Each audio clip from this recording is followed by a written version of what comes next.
السلام علیکم ورحمۃ اللہ وبرکاتہ۔ ایک ضروری پیغام شادی کے نام میں مبارکباد پیش کرتا ہوں اس نوجوان کو اور اس کے والد گرامی کو جو کہ اس کا جو صحیح وقت پر نکاح کیا۔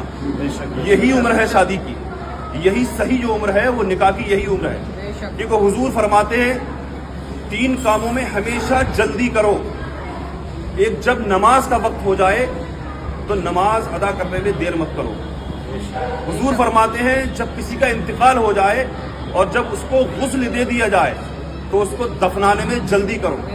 اور تیسرا حضور فرماتے ہیں جب بچہ بالغ ہو جائے، شادی کے لیے تیار ہو جائے تو اس کا نکاح کرنے میں جلدی کرو، کیونکہ نکاح سے آدھا ایمان مکمل ہو جاتا ہے۔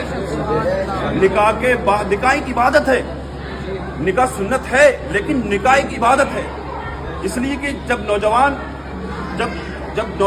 بچہ بالغ ہو جاتا ہے، جب اس کا نکاح کر دیا جاتا ہے تو وہ گناہوں کے راستے سے بچ جاتا ہے، اپنی ذمہ داریوں کو سمجھنے لگتا ہے۔ جب ذمہ داری میں پڑے گا اپنے، تو اس کے بعد جو اس کا ذہن ادھر ادھر نہیں بھٹکے گا۔ اس لیے یہ بہت ضروری یہ پیغام ہے۔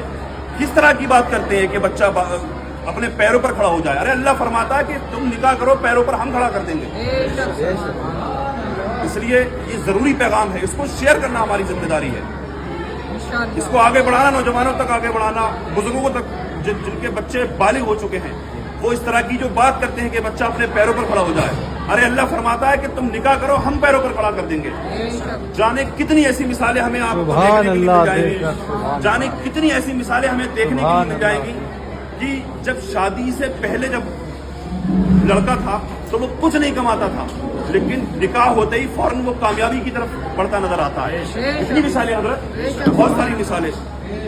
اس لیے یہ بہت ضروری ہے اور میں مبارکباد پیش کرتا ہوں۔ میں بہت خوش ہوا اس نوجوان کو دیکھ کر کے، کیونکہ اس طرح کی عمروں میں بڑی کم شادیاں دیکھنے کو ملتی ہیں، اور حضور فرماتے ہیں نکاح کو آسان کرو۔ ایک بڑی دقت کا جو سامنا کرنا پڑ رہا ہے کہ نکاح شادیاں جو جلدی نہیں ہو رہی ہیں، وہ ایک وجہ یہ بھی ہے کہ شادیوں کو گناہوں کا مجسمہ بنا کر کے رکھ دیا ہے۔ شادی کا اسلام میں، مذہب اسلام میں کوئی بھی کانسیپٹ نہیں ہے، کوئی نام نہیں ہے شادی کا مذہب اسلام میں۔ نکاح ہے نکاح۔ حضور فرماتے ہیں نکاح کو آسان کرو، کسی بھی طرح کے خرچے نہیں ہیں، اس میں کوئی خرچے نہیں ہے، لیکن کرنے کے لیے لوگ لاکھوں روپے برباد کر رہے ہیں ڈھول تماشوں کے نام پر، دہیج کا نام پر۔ دہیج کے تعلق سے بھی میں یہ پیغام دینا چاہتا ہوں، کیوں ظلم کر رہے ہو یار غریب بیٹی کے باپ کے اوپر؟ تو ہر گھر کے اندر بہن بیٹی ہے۔ میرے پاس، میں اس طرح کی بات یہاں پر کھڑے ہو کے اس لیے کر رہا ہوں کہ میں جس پلیٹ فارم پر ہوں، جس پوزیشن پر میں ہوں، مجھ سے لوگ رابطہ کرتے ہیں، مجھ سے کانٹیکٹ کرتے ہیں، میرے پاس شکایتیں آتی ہیں اس طرح کی۔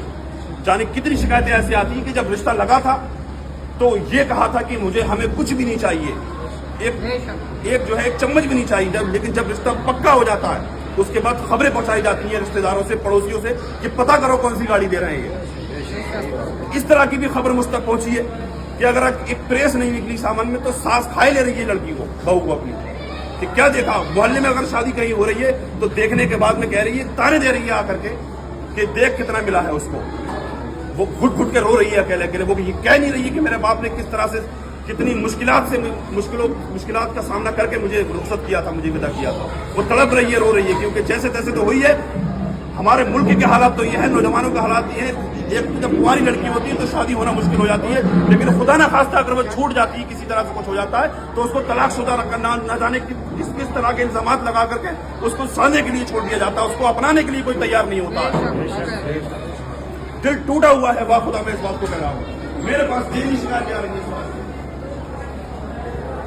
بہت ظلم ہو رہا ہے، کیونکہ کل ہمیں بھی ایک لڑکی کا باپ بننا ہے، اس کو ختم کیا جائے۔ ارے اپنے دم پر کماؤ نا، اپنے دم پر خریدو نا بلٹ، اپنے دم پر خریدو گاڑیاں۔ اس لیے میرا جو کام ہے، میرا یہ فرض بنتا ہے اس طرح کی بات کرنا۔ اس لیے اللہ پاک ہدایت عطا فرمائے، سمجھ عطا فرمائے۔ جتنی بھی باتیں میں نے کی ہیں ان پر ہمیں عمل کرنے کی اللہ پاک توفیق عطا فرمائے۔ السلام علیکم ورحمۃ اللہ وبرکاتہ۔